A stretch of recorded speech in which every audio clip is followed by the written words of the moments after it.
আসসালামু আলাইকুম। ভাতা বলল ৫,০০০ টাকা। এই নিউজটা দেখে কিন্তু অনেকেই হয়তো ভাববেন যে সর্বনাশ, এত টাকা বৃদ্ধি হলো, হয়তো ভিডিওটা ফেক। কিন্তু আমি আপনাদেরকে 100% অথেন্টিক নিউজ সহ বিস্তারিত জানিয়ে দেব। ইনশাআল্লাহ আপনারা ভিডিওটা শেষে গেলে এই মন্তব্যটা তখন করতে পারবেন না। সো আপনি ভালো করে থাম্বনেলটা দেখলেন, এখানে আমি বলেছি যে ভাতা বাড়ল ৫,০০০ টাকা। তো যাই, এখানে দেখুন সর্বশেষ আপনার 25শে জানুয়ারি 2026 একটা রিপোর্ট করেছিল কালের কণ্ঠ, যেখানে বলেছে মুক্তিযোদ্ধা ভাতা বাড়ল ৫,০০০ টাকা এবং সাথে বেড়েছে বয়স্ক, প্রতিবন্ধী ও বিধবা ভাতা। এখন এখানে দেখুন কি বলেছে, সম্পূর্ণ বিষয় যদি আমি আপনাদেরকে দেখাই।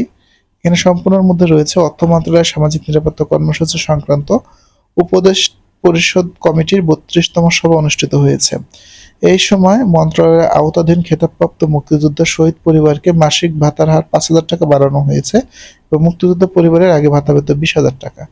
এছাড়া বিধবা, বয়স্ক বিধবা, স্বামী নির্গোহিতা, প্রতিবন্ধী ভাতা, মা সহায়তার মাসিক ভাতা বাড়ানোর সিদ্ধান্ত সহ বেশ কিছু সিদ্ধান্ত নেওয়া হয়েছে। সো এখন দেখি এখানে কি বলেছে।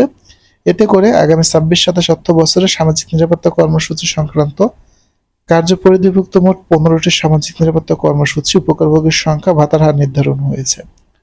সভার সিদ্ধান্ত অনুযায়ী সামাজিক নিরাপত্তা কর্মসূচি সংক্রান্ত উপদেষ্টা পরিষদ কমিটির এই সভায় মুক্তিযুদ্ধ বিষয়ক মন্ত্রণালয়ের আওতাধীন খেতাবপ্রাপ্ত মুক্তিযোদ্ধা শহীদ মুক্তিযোদ্ধা পরিবারের মাসিক ভাতার হার ৫,০০০ টাকা বৃদ্ধি করা হয়েছে।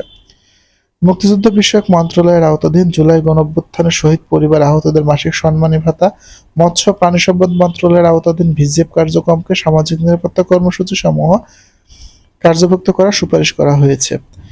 এই সভায় ২৬-২৭ অর্থবছরে ২,৭৩,৫১৪ জন জেলেকে নতুনভাবে অন্তর্ভুক্ত করে মোট ১৫ লক্ষ জেলেকে ভিজিএফ এর আওতাভুক্ত আনা হবে।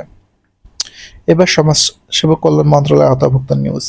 সমাজ কল্যাণ মন্ত্রণালয়ের আওতাভুক্ত বয়স্ক ভাতা কার্যক্রমের উপকারভোগীর সংখ্যা ১,০০,০০০ বৃদ্ধি করে ৬২ লাখ উন্নীত করা হয়েছে, যার মধ্যে ৫৯,৯৫,০০০ জন বয়স্ক ব্যক্তি মাসিক ৬৫০ টাকার হলে ৭০০ টাকা পাবে এবং ৯০ বছর ঊর্ধ্ব হলে ২,০৫,০০০ জন বয়স্ক ব্যক্তি মাসিক ১,০০০ টাকা ভাতা পাবে।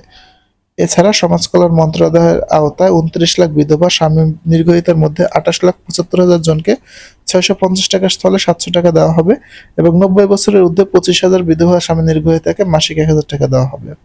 এছাড়াও আওতাভুক্ত প্রতিবন্ধী ভাতা, শিক্ষাবৃত্তি ৩৬ লাখ প্রতিবন্ধী ব্যক্তির মধ্যে ৩৫,৮১,৯০০ জন মাসিক ৯০০ টাকা হারে এবং ১৮,১০০ জন মাসিক ১,০০০ টাকা হারে প্রতিবন্ধী ভাতা পাবেন।